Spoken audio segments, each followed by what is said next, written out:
안녕하세요. 암과 책의 오디세이 김세섬입니다.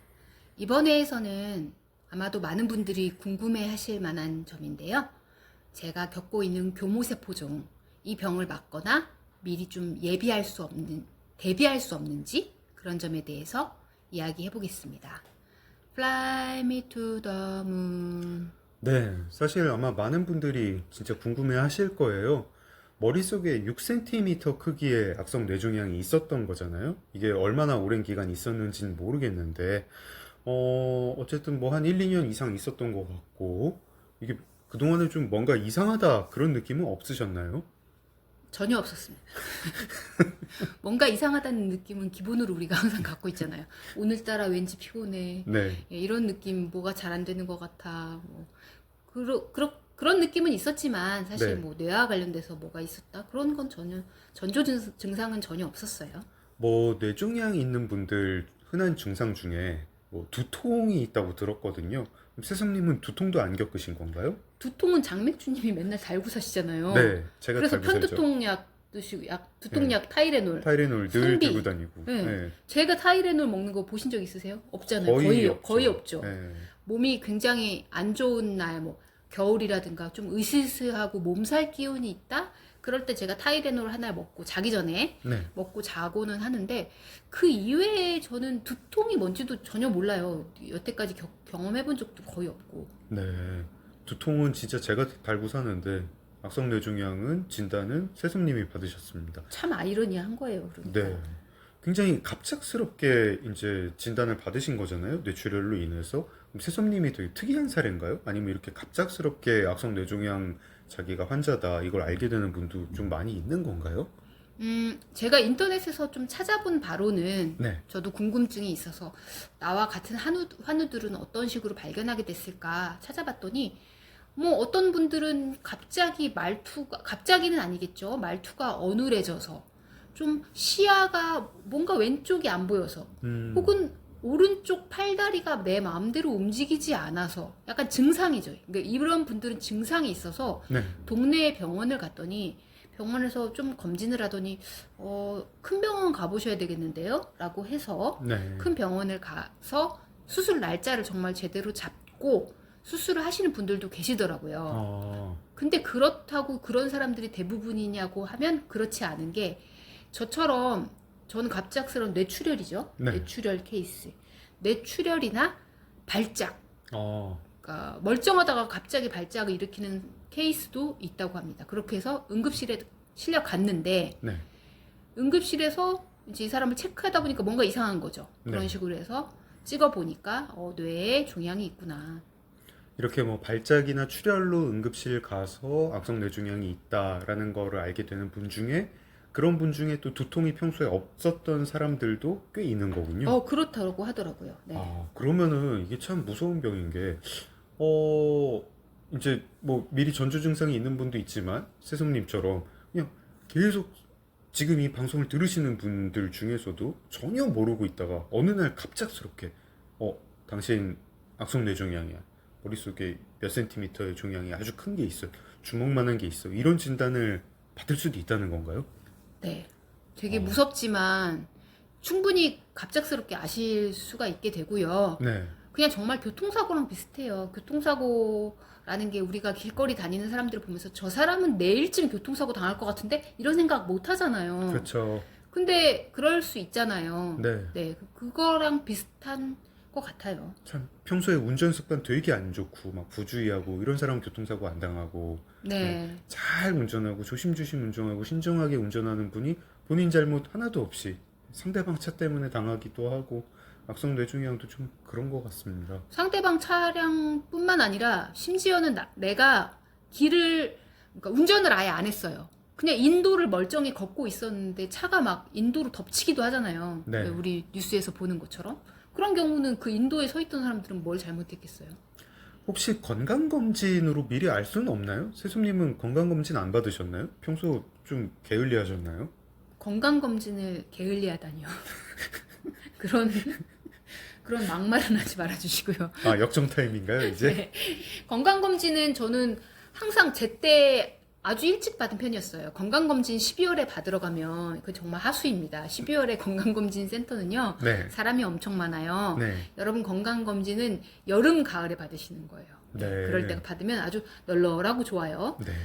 건강검진은 매번 나라에서 건강검진은 특히 안 받으면은 안 되거든요. 네. 그 회사를 다니는 직장인은 회사에 책임이 있어요. 건강검진을 우리 직원을 시켜줘야 되는 책임. 네. 2년에 한 번은 필수로 알고 있습니다. 네. 근데 제가 다녔던 회사들 중에 이제 좀 좋은 회사는 일부 매년 건강검진을 시켜줬어요. 네. 그러면은 나라에서 해주지 않은 해는 회사의 자비로.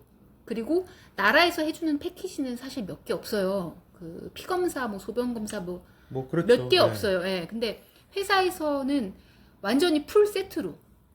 그래서 제가 회계팀이니까 또 그 금액을 알잖아요.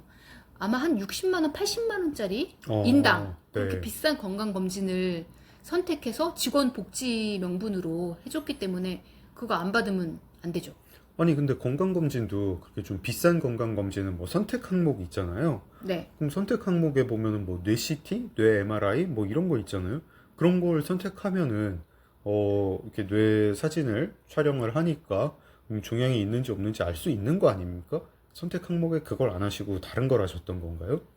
선택 항목이 뭘 했는지 솔직히 기억 안 나요. 알러지 선택한 적도 있고 무슨 정신상담 선택한 적도 있고 그랬던 것 같은데요. 네. 제가 안 그래도 재밌게 듣고 있던 팟캐스트에서 건강검진 관련된 정보를 네. 들려주셔서 제가 그걸 따로 적어놓은 것도 있더라고요. 그거 제가 한번 어. 지금 다시 읽어볼게요. 아, 어떤 항목을 선택하는 게 좋다. 뭐 네, 이런 정도요? 네, 네. 네. 여기 보면 간암, 자궁경부암, 위장 내시경 이렇게 대한민국 사람들이 자주 걸리는 6대 암이 있어요. 네. 이 6대 암은 뭐냐면 되게 많이 걸린다는 뜻이에요. 교모세포종은 거기 안 들어가는 거죠? 안 들어가죠. 아, 네. 네. 교모세포종은 위상이 조금 낮네요. 아, 그렇군요. 그래서 6대 암에 포함되는 검사는 그냥 기본으로 받으면 좋아요. 네. 그래서 이거는 아마 다 건강검진할 때 체크를 해 주실 거예요. 네.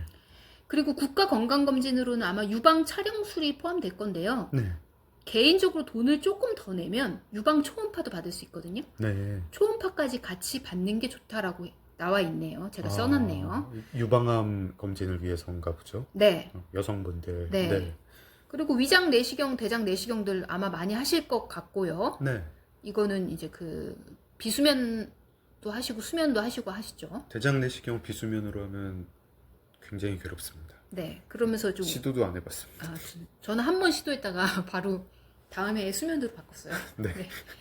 40대 넘으면 대장 내시경 많이 하라고 하죠. 이제 대장암, 추장암 이런 것 때문에. 네. 네. 그리고 10년, 15년에 한 번씩 여유 있을 때 받아놓으면 좋은 검진이다라는 게 뭐냐면요. 뇌 MRA가 있어요. MRA요? 네. MRI하고는 또 다른 건가요? 또 다른 거래요. 네.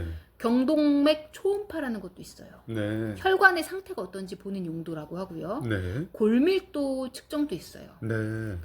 그리고 제가 제일 아래에 이렇게 써놨어요. 굳이 받을 필요 없는 검진. 네.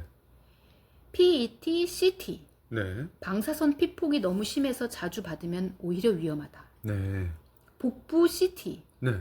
배에는 지방이 많아서 CT를 찍어도 판독이 어렵다. 갑상선암 검사. 갑상선암은 걸리면 바로 알 수 있다. 진행 속도도 너무 느려서 굳이 미리 발견하는 장점이 별로 없다. 그리고 제일 중요한 거, 제일 마지막에 제가 이렇게 써놨어요. 네. 뇌 MRI. 뇌 MRI는 여기 나오는군요. 네. 굳이 받을 필요 없는 거죠. 뇌 MRI에서 보인다고 해도 이미 늦었다. 뇌암은 검진에서 치료하는 개념이 아니다. 뇌암은 걸리면 끝났다. 이렇게 적으셨어요? 제가 이렇게 적어놨어요. 나중에 제가 이걸 보는데 네. 너무 어이가 없는 거예요. 뇌 MRI. 여기서 보인다 해도 이미 늦었음. 뇌암은 검진에서 치료하는 개념이 아니다. 걸리면 끝난다. 네. 그래서 검진 안 받으셨군요. 뇌 MRI는. 그랬나 봐요. 그리고 교모세포증 걸리신 거예요? 아유, 받을 걸. 네. 지금 소감은 어떠십니까? 아니, 어쩔 수 없다는 생각은 들고요. 네. 그리고 다 우연의 일치죠. 제가 이렇게 써놨지만 이것 때문에 안 받은 건 아니고요. 그냥 사실 잘 몰랐어요. 건강검진으로 미리 알 수 없다. 혹은 뭐 이제 뇌 MRI를 사실 이제 건강검진 받아야 되는 항목이 되게 많고 암 종류도 많으니까 거기서 이제 뭐 굳이 이제 어떤 전문가들이 추천하는 그런 항목은 아니라서 세솜님도 안 받으셨고 전조 증상도 없었고 그래가지고 뭐 정말 교통사고처럼 닥친 건데요. 혹시 뭐 생활 습관을 뭐 바꾸거나 뭐 이러면은 예방할 수는 없는 건가요? 교무세포증은 원인이 뭡니까? 그 원인에 대해서는 여러 가지 연구가 계속 진행 중인데요. 네, 몇 가지 이제 확정된 것은 아니고요. 네. 원인으로 추측되는 것들은 있대요. 어, 일단은 어떤 유전적인 돌연변이, 네, 뇌에 세포가 돌연변이인 거죠. 그리고 그 유전이라 함은 그러니까 아버지가 교모세포종이니까 그 아들도 교모세포종에 걸릴 것이다라는 이야기가 아니에요. 네. 그냥 타고났다라는 뜻이에요. 타고나서 언젠가 발현이 되는 거죠. 그 모든 암이 다 그런 거 아니에요? 다 돌연변이 아니에요? 모든 암이? 그래요? 저는 잘 몰라요. 저는 다른 암에 대해서는 네. 많이 찾아보지 않았습니다. 모르지 교무세포증만. 네. 네. 그래서 뭐 그 유전적 돌연변이라는 게 한 원인이고 두 번째 가설이 전자기파라고 해야 되나요? 전자파? 네. 어떤 전자파가 원인이 아닌가라고 해서 많은 연구와 실험이 있었는데 그것조차 아직 확정되진 않았어요. 그냥 사람들이 추측할 뿐이래요.